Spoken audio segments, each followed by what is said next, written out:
Olá pessoal, tudo bem com vocês? Meu nome é Cosme, sou trabalhador da Casa Espírita Cristã Dr. Bezerra de Menezes, de Caraguatatuba, São Paulo. E que bom que estamos aqui para mais um encontro com vocês. Porém, vamos fazer alguns avisos rapidamente. Eu vou até estar disponibilizando alguns telefones de contato da nossa casa, falando das nossas atividades, que nós estamos tendo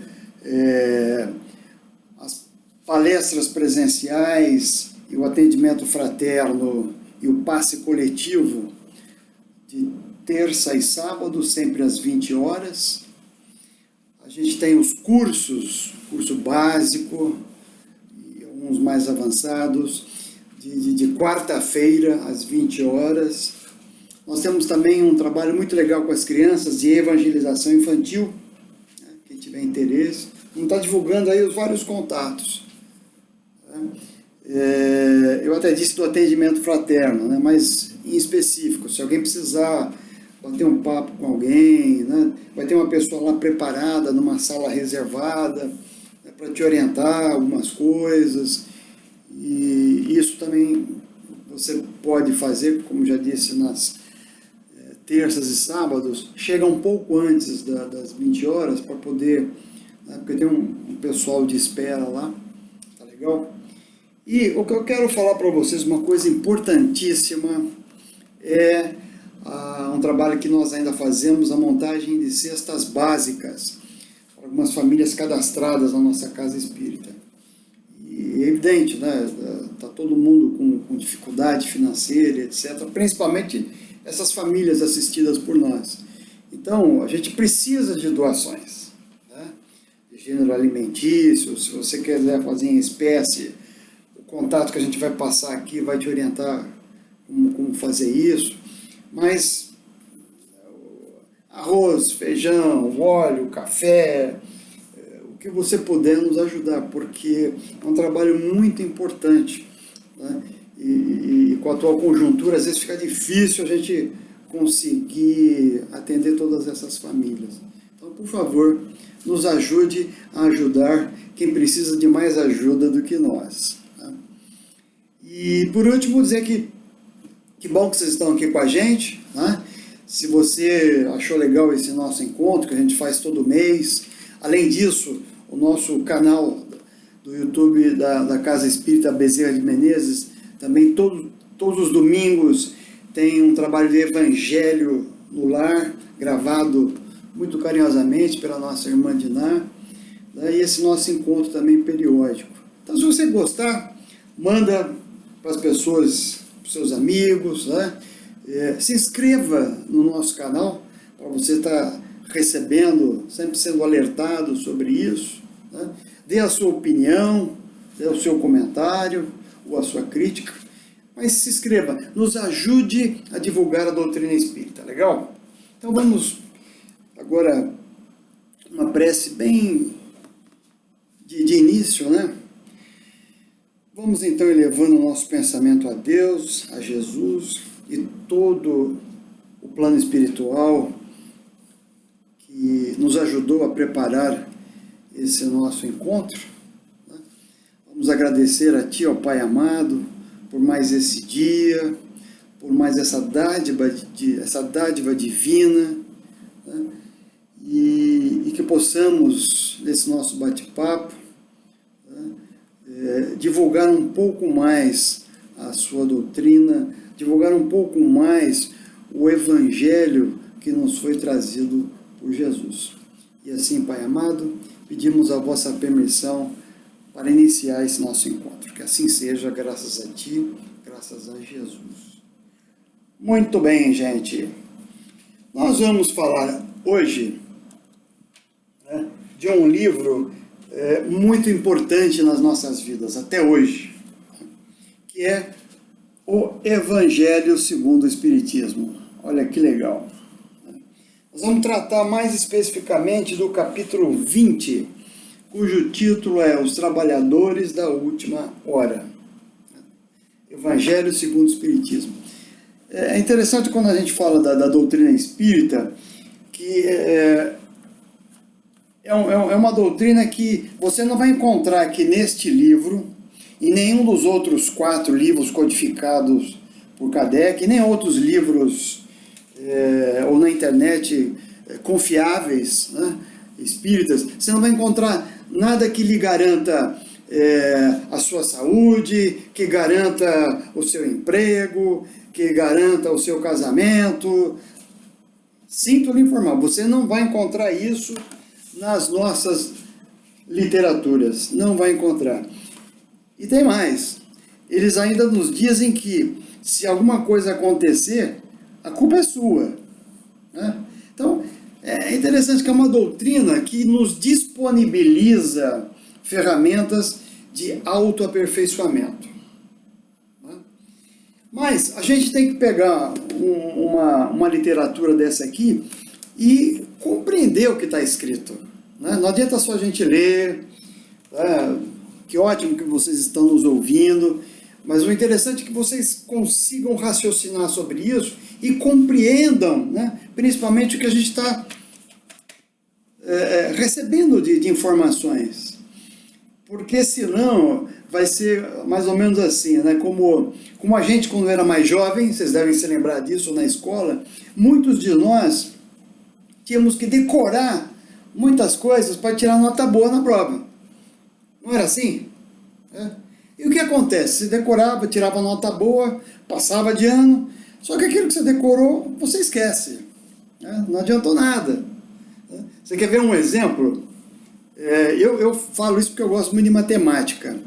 Alguém que está me ouvindo sabe de cor aquela antiga fórmula de matemática da equação de segundo grau? Acho que quase ninguém se lembra dela. Eu lembro que eu sempre gostei muito de matemática, essa coisa de identificar as incógnitas e tal. Mas, inclusive, a fórmula é mais ou menos B, raiz quadrada de delta sobre 2A, delta é B ao quadrado menos 4AC, coisa de maluco, né? Mas a gente tem que ter esse cuidado, isso que eu estou dizendo, decorou e esqueceu. Tá? É como se a gente tivesse alguns diplomas guardados, de pendurar na parede, e de coisas que nós fomos obrigados a decorar. Mas na nossa vida é diferente. O conteúdo que tem aqui não é para que a gente decore. Tá? Eu comecei dizendo para vocês, olha, é o capítulo 20, que trata dos trabalhadores da última hora. Não que eu saiba decor, é porque é pontual, né? E eu até admiro, né, respeito, né? Muita gente pode estar me ouvindo e falar, poxa, mas você cita um assunto, a pessoa já sabe em que capítulo do livro que está. Ótimo, acho muito legal isso. Eu tenho essa dificuldade, né? Mas, muito mais do que isso, nós temos que compreender, não é? Que, por sinal, acho que quando a gente fala da escola, quando nós estudamos, acho que é o grande sonho, né, de um professor, de um pedagogo, é que a gente compreenda o que está sendo nos ensinado, não é? Só que para a gente compreender, né, porque a diferença você decora, esquece. Você compreendeu, aquilo faz parte do seu patrimônio de vida. Aquilo você enraizou, aquilo mudou o seu comportamento. Então, quando a gente fala de compreender, né, os professores vivem inventando métodos, né? É difícil, eu imagino isso, eu não sou professor.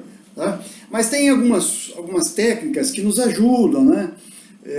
Eu hoje, por exemplo, vou fazer muitos exemplos, eu gosto muito disso, de citar exemplos. Então a gente faz exercício, por exemplo, de empatia, de se colocar no lugar de alguma outra pessoa, para a gente entender melhor até o que a gente está tentando estudar. Então, antes até de começar no capítulo, vamos começar já fazendo um exercício, né, de raciocínio, dizendo o seguinte, olha, vamos imaginar que eu viesse aqui hoje, exatamente agora, e dissesse, olha, eu preciso de alguém para trabalhar aqui na minha casa.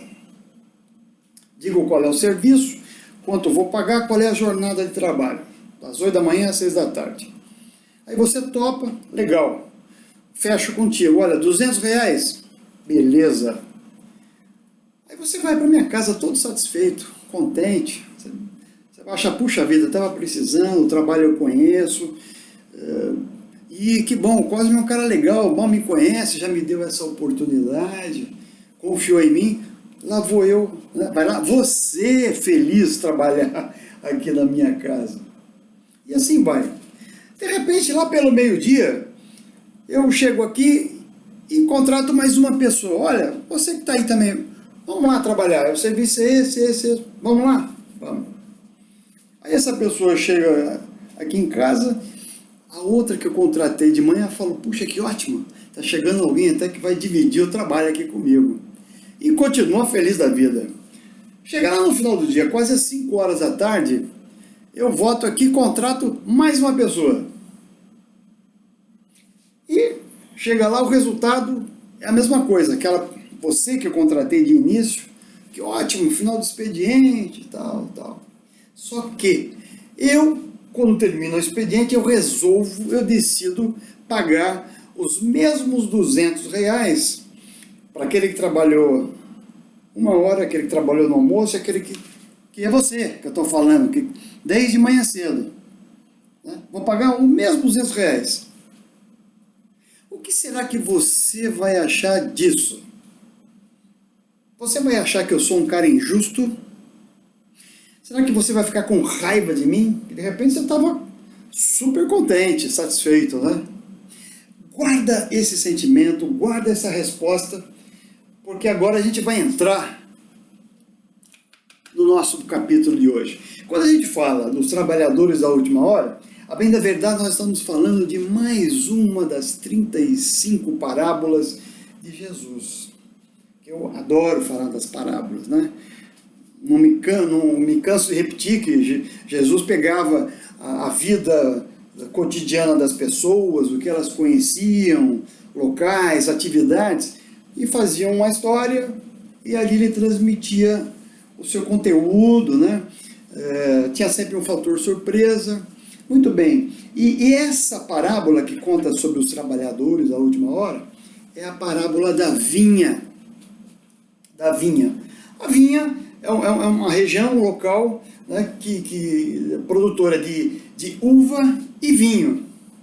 É isso. Tá? E até para a gente já entender melhor antes de falar a parábola, como na época, lá naquela época de Jesus, como é que era feita, por exemplo, as contratações de trabalho, né? Não existia essa relação que tem hoje, contrato de trabalho, carteira.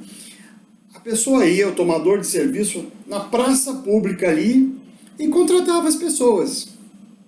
Tá? E dizia, olha, o serviço que eu tenho para fazer é esse. Você topa? Legal. O salário que eu vou te pagar é esse, X. Ok. E a jornada do trabalho? Né? Na época, a jornada de trabalho era das 6 da manhã às 6 da tarde. Olha que interessante. Então todo mundo sabia que eram 12 horas. E por que era 6 horas da manhã? Outra curiosidade.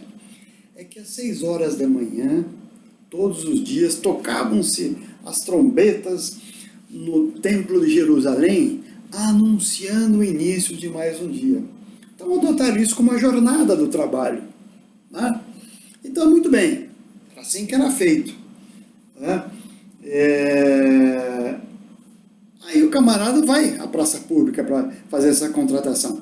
Mais um detalhe, eu falei da uva, né?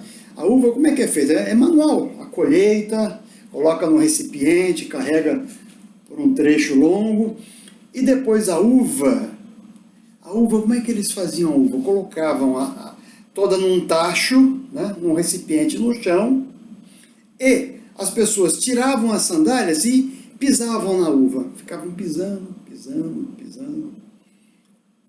Você está falando assim, poxa, mas como é que será que é esse vinho, né? Será que as pessoas pelo menos limpavam os pés? Era assim que era feito, e o vinho todo mundo adorava. E, como já disse, era interessante que Jesus percebia isso, que na mesa das pessoas, naquela época, nas refeições, tinha a uva, o vinho, tinha o trigo, pão, peixe. Então ele encaixa mais essa história maravilhosa. Então como é que é? essa parábola. Então Jesus fala assim, começa assim: vinha um pai de família, o dono da vinha. Olha que interessante, desde o início, ele fala assim, e vinha um pai de família. Porque pressupõe-se, né, que seja um homem que tenha já um vínculo familiar com seus filhos, né, que tenha aquela relação afetiva, né, que queira ser justo. Porque quem não quer ser justo com o filho, não é? Então, olha que interessante, ele já começa assim, vinha um pai de família, né, o dono da vinha, e foi à praça contratar pessoas para trabalhar na sua vinha. Ele foi às 6 horas da manhã, como já dissemos no início da jornada. Chega lá, contrata algumas pessoas, outras e outras, tinha um monte de gente aguardando oportunidade de trabalho. Evidentemente que ele não contratou todos, contratou alguns. Olha, o serviço é esse, o salário é X, legal, topa? Beleza. Foram todos felizes, porque todos que estavam ali, né, estavam esperando uma oportunidade, porque precisava ganhar o alimento do dia. Um detalhe também, o pagamento era pelo dia, a relação não era mensalista, era pro dia. Para aquela jornada eles recebiam um valor. Então tinha muita gente ali que precisava ganhar aquele dinheirinho para levar comida para sua casa, para sua família e etc. Mas ele contratou alguns, essas pessoas foram felizes da vida para sua vinha e lá começaram a trabalhar. Lá pelas umas 10 horas da manhã já começam alguns fatores surpresas da historinha de Jesus. O dono da vinha, o pai de família, vai lá e contrata mais algumas pessoas e leva lá para trabalhar na vinha. E assim ele fez um pouco após o almoço, foi numa mesma praça, contratou mais alguns e levou para trabalhar. Só que esse senhor, o dono da vinha, um pouco antes das 5 horas da tarde, ele foi nessa praça e ainda encontrou algumas pessoas ali, né? Aí ele perguntou: o que vocês estão fazendo até agora, né? Aí falou: olha, senhor, estamos aguardando uma chance de trabalho aqui. Agora, é dedução minha, né? Me parece que ele ficou tocado por isso. Pô, a pessoa esperando desde as 6 horas da manhã até as 5 da tarde. Aí ele falou o seguinte: olha, então é o seguinte, vamos lá, vamos trabalhar lá na minha vinha. Imaginem a alegria, a satisfação dessas pessoas. Já não eram muitas, lógico, 5 horas da tarde, muita gente já não estava mais ali. Mas ele contratou aqueles poucos que ainda estavam. Eles foram felizes, imagina, olha, esse homem é bondoso. Na última hora dá uma oportunidade dessa, quem quer fazer isso? Né? Mesmo que na cabeça deles, como a jornada era de 12 horas, eles imaginavam que iam receber o percentual disso, né? 1/12 do X combinado, certo? E foram felizes da vida a trabalhar. E conta assim, segue a historinha de Jesus. Chega no final do expediente, às 6 horas da tarde, o dono da vinha, pai de família, chama lá o capataz dele, a pessoa responsável, né, por cuidar daquele grupo de trabalhadores, e fala: olha, está na hora de a gente fazer o pagamento desse povo. Né? Vamos fazer o pagamento deles. Muito bem. Aí ele falou: mas vamos fazer um negócio diferente. Primeiro, nós vamos pagar aqueles que chegaram por último. E assim sucessivamente. Os que começaram lá de manhã, vamos deixar bem, serão os últimos, efetivamente. Bom, o capataz até não questionou muito. Aí vem o grande efeito surpresa da parábola. Aí o dono da vinha fala assim: tem mais uma coisa. Faz o seguinte, eu decidi, eu vou pagar o mesmo X para todos os trabalhadores. Para esses que trabalharam 1 hora, inclusive aqueles que estão aqui desde manhã cedo. Eu imagino a cara desse funcionário, né, do empregado, do patrão lá da vinha. Eu acho que ele falou assim: meu patrão tá doido, né? Como é que vai pagar a mesma coisa para quem trabalhou 1 hora e quem trabalhou 12 horas, mas ele foi lá, começou a fazer o pagamento, chamou os que foram contratados de última hora. Nossa, vocês imaginem a alegria desse pessoal, a satisfação. E antes até esqueci de falar, quando eles foram já contratados, eles iam trabalhar só 1 hora. Imagine a qualidade do serviço deles, a disposição do trabalho que eles tiveram, que seria apenas por 1 hora. Aí vem o cidadão e paga o mesmo. É bondade demais, né? Só que aqueles que foram contratados lá de manhã, às 6 horas da manhã, que estavam felizes, quando viram aquilo, se rebelaram. Acabou a alegria. Ah, mas isso não está certo, eles diziam. Como pode? Queremos falar com esse senhor. E o dono da vinha os recebeu. Aí ele perguntou, por que da insatisfação, né? Algo do tipo. Aí eles disseram, olha senhor, não está certo isso, nós estamos trabalhando isso. Às 6 horas da manhã vamos receber a mesma coisa que esse que trabalhou apenas 1 hora. Não está certo isso. Aí o dono da vinha simplesmente disse o seguinte, olha, vem cá. Vocês sabiam do trabalho, da jornada e quanto era o salário. Vocês toparam, não toparam? Eu não prometi pagar isso? Eu estou pagando. Eu seria injusto se eu não pagasse o que eu me comprometi com vocês. Né? Aí ele fala algo assim, e vocês então, por acaso, estão dizendo que eu sou injusto? Né? É mais ou menos ele dizer assim, olha, eu pago da forma que eu achar por bem, né? O dinheiro é meu, se eu quiser pagar todos iguais, eu pago. A verdade é que aquele pessoal que começou às 6 horas da manhã não ficou satisfeito, não gostou disso, né?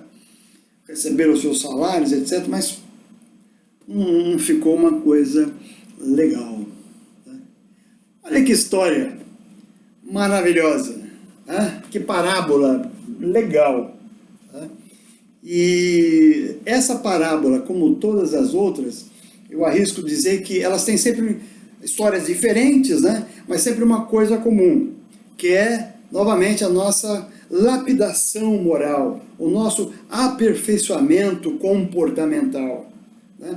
E aí ele dá essas histórias e ele, né, os efeitos surpresa e faz a pessoa pensar. Mas nessa parábola da vinha e que fala do trabalhador da última hora, eu destacaria aí 3 grandes lições. 3 lições. A primeira é em relação ao tempo, ou seja, o que nós estamos fazendo com o nosso tempo. Eu dividiria até em 2, o nosso tempo produtivo e o nosso tempo improdutivo. Improdutivo, vamos dizer assim, se eu estou desempregado, não tenho uma atividade, né? Mais ou menos isso. Mas primeiro lá, vamos ao nosso tempo produtivo. Vamos imaginar que eu fui contratado para fazer um trabalho de capina num terreno e o cara me contratou, olha, você fica aqui das 8 até as 6 da tarde e me capina essa área aqui. E eu vou te pagar, sei lá, 200 de novo aí. O que impede, eu estou lá, capinando com a minha enxada, o que impede de quando esse meu patrão sair de perto, né, eu simplesmente simular alguma coisa, sabe, né, não me cansar muito, mínimo esforço, até porque eu fazendo tudo aquilo ou não, eu vou ganhar o que eu me comprometi na jornada, né, não é por produção. O que impede disso acontecer? Vamos imaginar outra situação, que eu trabalho no escritório, na frente de um computador, né? E eu estou lá alimentando os sistemas da empresa, os relatórios, as planilhas, etc, etc. Aí eu observo que o meu chefe já não está me observando. Aí eu entro pela internet da empresa, no horário meu de trabalho, vou ver lá um monte de coisa que não tem nada a ver, minha particular, rede social, Instagram, WhatsApp, sei lá o quê. Né? Eu sei que isso não acontece, né, gente? Isso não acontece. É um mero exemplo, não é? Mas tudo bem. Tá? A questão é, o que nós estamos fazendo nesse nosso tempo produtivo? Será que nesse caso da pessoa que está lá no computador, né? Trabalha evidentemente numa equipe, tem um chefe, de repente ele acabou até aquela atividade, até tem um tempo disponível, o que impede também dele aprender uma coisa nova, desenvolver uma outra capacidade e ajudar os seus colegas de trabalho, né? Se colocar à disposição do seu chefe, não é ser puxa-saco, né? É querer ser produtivo, é querer aprender, é querer evoluir, tá? Mediante aquilo que estão lhe pagando de salário. Muito bem, esse é o trabalho, o tempo produtivo, né? O que será que a gente está fazendo? E o improdutivo? E o improdutivo? Aí eu vou falar o seguinte, na mesma parábola, na questão da parábola, vamos imaginar que eu, morando aqui na cidade, né, uma empresa terceirizada aqui, nós temos uma obra na rodovia dos Tamoios atualmente, tem um consórcio. Vamos imaginar que essa empresa também faça um processo seletivo, da mesma forma na época de Jesus. Vai aqui na nossa praça principal, a Praça Cândido Mota, em frente à Igreja Matriz, né, e vai contratar as pessoas às 6 horas da manhã. Né? Aí eu estou desempregado, estou totalmente improdutivo, preciso levar o dinheiro para casa, para comer, pagar as despesas, etc. Lá vou eu. Acordo antes das 6, evidentemente, como alguma coisa, e vou lá e estou esperando. Aí vem o responsável pela empresa, contrata um, outro, já tem um monte de gente lá junto comigo. E contrata e não me contrata. Já vou ficar muito chateado. Poxa, perdi essa oportunidade. Vamos dizer que até fique um pouco mais ali, de repente o cara volta lá de novo, 9h30, 10 horas, e pega mais alguém. E eu também não sou contratado. Gente, eu vou falar por mim, pelo Cosme. Eu não sei, né, como é que vocês iriam se comportar. Eu não me garanto que eu chegaria lá às 6 horas da manhã. Na primeira convocação não fui agraciado, na segunda também. Olha, dificilmente eu ia ficar lá até as 5 horas da tarde. Sei lá, de repente deu 9h30, 10 horas, não deu nada. Moro aqui na praia? Vou na praia. Acordei cedo, vou para casa dormir. Ou senão vou aqui. Nós temos um pier em frente ao Teatro Municipal da cidade, quem mora aqui conhece. Um deck, né, melhor dizendo, que as pessoas pescam ali. Às vezes não pesca nada, fica lá. De repente eu posso ir lá. Aí vem a pergunta de novo, o que nós estamos fazendo até desse nosso tempo improdutivo? Será que eu não poderia também estar buscando me capacitar para outra atividade profissional, né? Tentando outras alternativas de busca desse emprego, que não mais só aquele lá na praça pública? Sei lá. É para a gente só pensando no que a gente está fazendo do nosso tempo. Legal? Muito bem.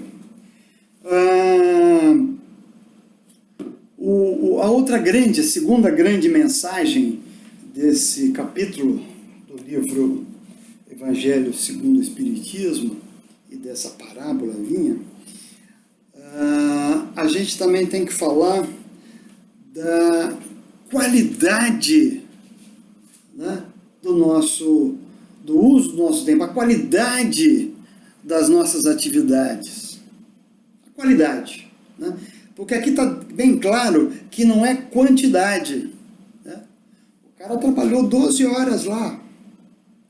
O que trabalhou 1 hora recebeu a mesma coisa, né? Mas qual teria sido a qualidade, né? Vamos exercitar, como eu disse, começar a exercitar para abrir o horizonte, compreender as coisas, né? Mas eu falo da qualidade pelo seguinte, vamos imaginar, né, eu hoje estou cheio de exemplos de historinhas também, né, que eu trabalhei numa empresa há mais de 10 anos. E tem um colega que está prestes a se aposentar. E eu sou o mais antigo da empresa, né? O anterior a mim deve ter 1 ano e pouco a mais. Na minha cabeça eu estou garantido com aquela promoção. Eu conheço todo o sistema da empresa, todas as rotinas, né, todos os procedimentos, manuais. Né? Eu tenho 10 anos de empresa, essa vaga é minha, tranquilo. E já vou com aquela coisa garantida na minha cabeça. Mas no dia em que o chefe, o gerente resolve definir quem é o novo ocupante daquele cargo, ele promove aquele cidadão que está 1 ano e pouco na casa. Eu já não estou mais feliz. Já fiquei muito bravo. Estou achando que o meu chefe foi injusto. Você acha também que ele foi injusto comigo? Mesmo eu até, levando em consideração que aquela pessoa que tem 1 ano e pouco, eu consigo até admitir que ela tem uma produtividade tão boa ou até melhor que a minha. Né? Não, mas é minha vaga. Eu estou aqui há 10 anos.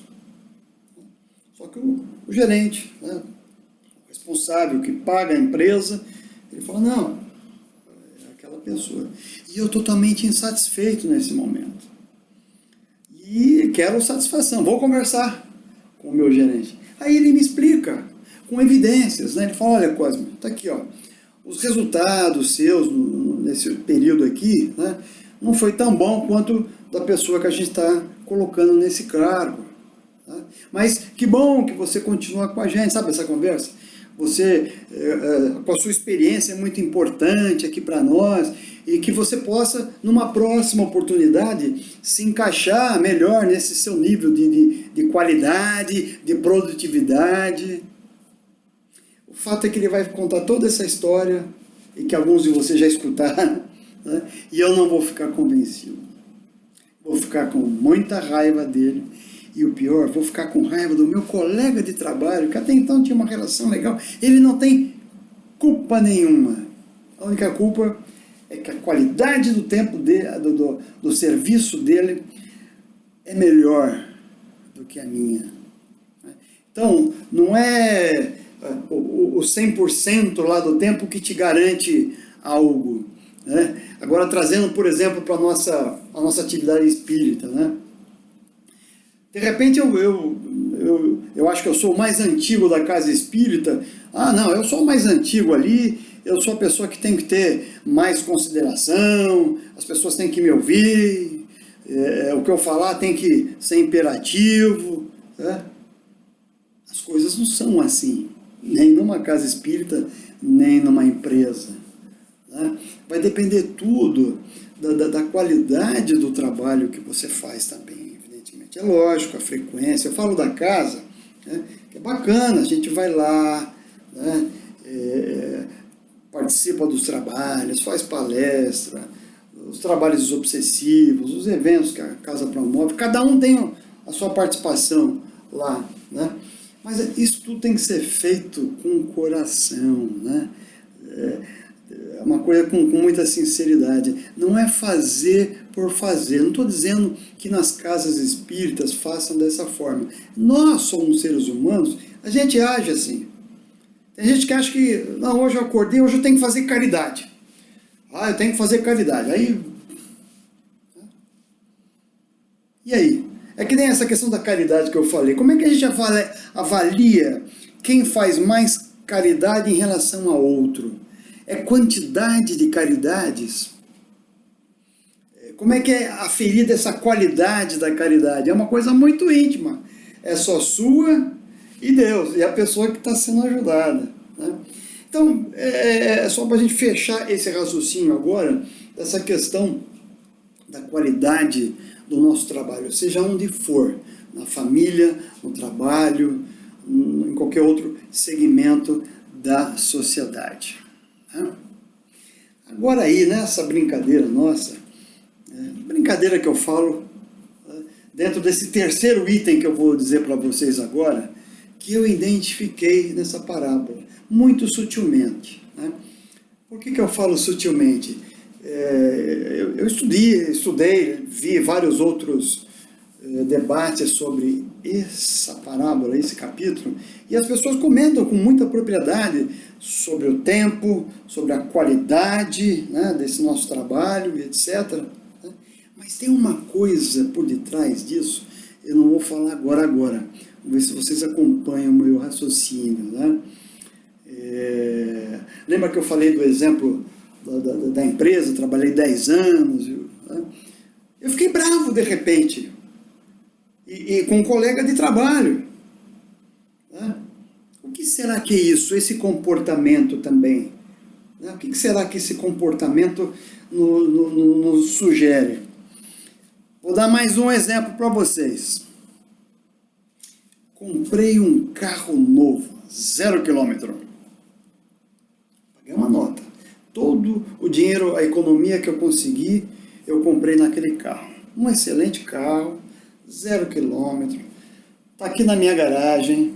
Sabe aquela coisa, carro cheirando 0 km? Ele está lá. Não vejo a hora de amanhã cedo eu sair para passear com ele. Para mostrar para o meu vizinho. Né? Para mostrar para os meus amigos. Pô, eu tenho um carro novo, um carro top. Nem durmo essa noite. Chega de manhã, pego, vou tirar o carro da garagem. Estou saindo, né, para mostrar ao meu vizinho. O meu vizinho está saindo com outro carro. 0 também. Aí começo a conversar com ele, o vizinho fala, olha, esse aqui eu comprei e tal. Me parabeniza, mas fala do carro dele. O carro dele simplesmente é um top, muito acima do meu. Né, com vários outros recursos.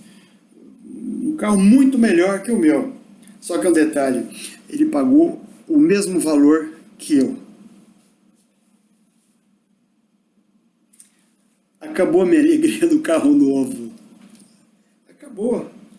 Na minha cabeça, como é que pode alguém, né, com o mesmo dinheiro que eu gastei, comprar um carro melhor do que o meu? Tá? Acabou. Aí eu posso até começo a ficar irritado com o meu vizinho, que eu até gostava dele. De repente, com raiva. Esse sentimento, isso aí é uma doença. Isso tem nome. Isso chama-se inveja. Inveja. A inveja, inclusive, né, é uma coisa assim muito complicada. Até você se sentir desconfortável, né, próprio do ser humano. Mas aí depois você ter raiva da pessoa, né, aí a doença começa a ficar mais complicada. Porque aí você odeia aquela pessoa. Como é que ela pode ter isso mais do que eu? Como é que pode? Como é que pode eu? No caso da Vinha, né? Eu estou aqui há 12 horas. Eu tenho que receber mais. Por que ele tem que receber a mesma coisa que eu? Já fiquei infeliz. Aqui a promoção era minha.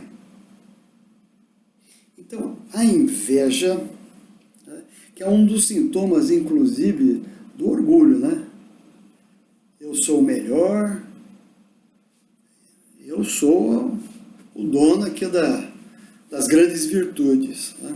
Mas é interessante que eu já estudei também que tem pesquisadores na área médica que observaram que a demonstração da inveja, quando ela se motiva em você, ela se apresenta no mesmo local do cérebro, segundo os especialistas, a mesma região da dor.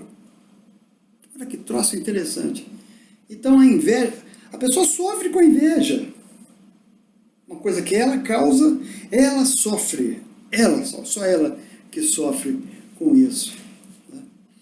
Então, fica aí essas 3 grandes lições, né? E que a gente tenha, né, nesse bate-papo nosso, feito uma reflexão muito legal.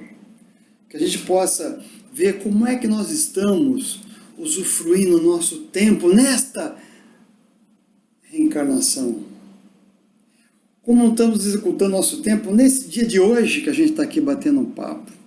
Como é que foi as nossas horas, produtivas ou não produtivas? Como é que eu estou fazendo gestão da minha vida? Porque estamos falando de tempo, de hora, né? Trabalhador da última hora. Eu posso ser o da primeira ou da última, mas como é que eu estou lidando com isso?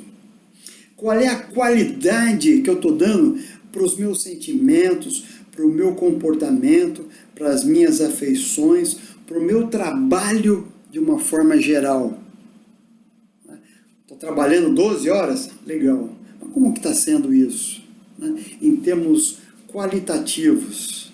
E repito, não só na produção da empresa, mas na nossa sociedade, na família. Como é que está sendo isso? E que a gente tenha esse bom exemplo da vinha, né? A gente pode dizer que simbolicamente, como é que é essa história da vinha? Simbolicamente. Quem seria, por exemplo, o dono da vinha para nós? Seria Deus, correto? Deus. O que seria, por exemplo, a uva? A uva. A uva é aquela parte material que nós nos apegamos tanto e que tem hora que a gente tem que se livrar daquilo, porque senão a gente não consegue evoluir espiritualmente, né? A gente tem que fazer que nem na época antiga. Essa uva, a gente tem que colocar no nosso tacho mental e esmagá-las, né? Esmagar as nossas más tendências, os nossos comportamentos errôneos, esmagar o nosso orgulho, a nossa vaidade, nossa inveja, e depois aquele vinho seria simbolicamente o nosso espírito, cada vez mais purificado. Legal? Vamos levar assim, então, essa lição de hoje. E para encerrar o nosso bate-papo, eu vou terminar com uma historinha que talvez vocês conheçam, mas que eu acho muito legal para a gente encerrar esse nosso encontro, porque falamos de inveja, principalmente, né? Então, é a história da serpente e do vagalume. Sabe o vagalume? Aquele bichinho, aquela luzinha. Então, existia uma serpente na beira de um lago e já estava escurecendo, né? De repente, essa serpente viu um vagalume. E essa serpente foi atrás do vagalume. Deu um bote, deu outro, e deu vários botes. E o vagalume, uma hora cansado, ele se sentiu acuado, e a serpente na iminência de atacá-lo. Aí o vagalume, mesmo que cansado, falou: olha, eu sei que você vai acabar com a minha vida aqui, você vai me devorar, mas eu posso te fazer 2 perguntas? O vagalume falando com a serpente. A serpente falou: tudo bem, pode fazer. O vagalume pergunta assim: primeira pergunta, por acaso eu faço parte da sua cadeia alimentar? A serpente falou assim: não faz. Aí o vagalume fez a segunda pergunta: então por que você quer destruir a minha vida? Por que isso? A serpente responde: olha, não leva a mal, não é nada pessoal. O problema é que você brilha muito. Ok, pessoal? Um beijo no coração de vocês e até o nosso próximo encontro. Mas que vocês continuem brilhando. Vamos encerrar agora com a nossa prece final aqui. Pai querido, muito obrigado por esses minutos, esse nosso encontro, que possamos sair daqui atentos com o uso do nosso tempo, com a qualidade das nossas atividades e, acima de tudo, tratando muito mais do nosso orgulho, da nossa inveja, para que a gente tenha efetivamente um aprimoramento moral, para que a nossa luz possa brilhar intensamente, sem que ela seja alvo de alguma outra coisa negativa. E assim vamos pedindo permissão para encerrar temporariamente esses nossos encontros. Obrigado, Pai, obrigado, Jesus, que assim seja. Gente, tchau. Até a próxima.